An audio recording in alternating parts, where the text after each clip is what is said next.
Electronic configuration of oxygen. Oxygen जिसका atomic number 8 represent करता है कि ऑक्सीजन एटम में टोटल 8 इलेक्ट्रॉन्स मौजूद होते हैं। जैसे कि आप स्क्रीन पर देख सकते हैं कि फर्स्ट शेल में 2 इलेक्ट्रॉन्स मौजूद हैं, जबकि इसकी वैलेंस शेल में 6 इलेक्ट्रॉन्स मौजूद हैं। चलिए ऑक्सीजन एटम में मौजूद 8 इलेक्ट्रॉन्स को सब शेल में फिल करते हैं और जानते हैं कि ऑक्सीजन एटम की इलेक्ट्रॉनिक कन्फिग्रेशन क्या है। सबसे पहले 2 इलेक्ट्रॉन को हम 1s सब शेल में फिल करेंगे, क्योंकि हम जानते हैं कि s सब शेल में मैक्सिमम 2 इलेक्ट्रॉन्स अकोमोडेट कर सकते हैं। यही वजह है कि 1s सब शेल में 2 इलेक्ट्रॉन्स को हम फिल कर देंगे। इसके बाद हमने फिल करना है 2s सब शेल को। अगेन s में 2 इलेक्ट्रॉन्स अकोमोडेट कर सकते हैं। 2 इलेक्ट्रॉन्स को फिल कर दिया।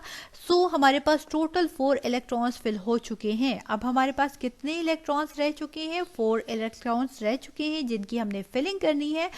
यहाँ से हमने टेल से होते हुए हेड की तरफ बढ़ना है और टेल पे हमारे पास 2p सब शेल है।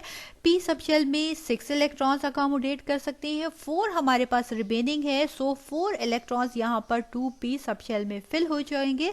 इस तरह से ऑक्सीजन की इलेक्ट्रॉनिक कन्फिग्रेशन कुछ इस तरह से हो जाएगी: 1s2, 2s2 एंड 2p4।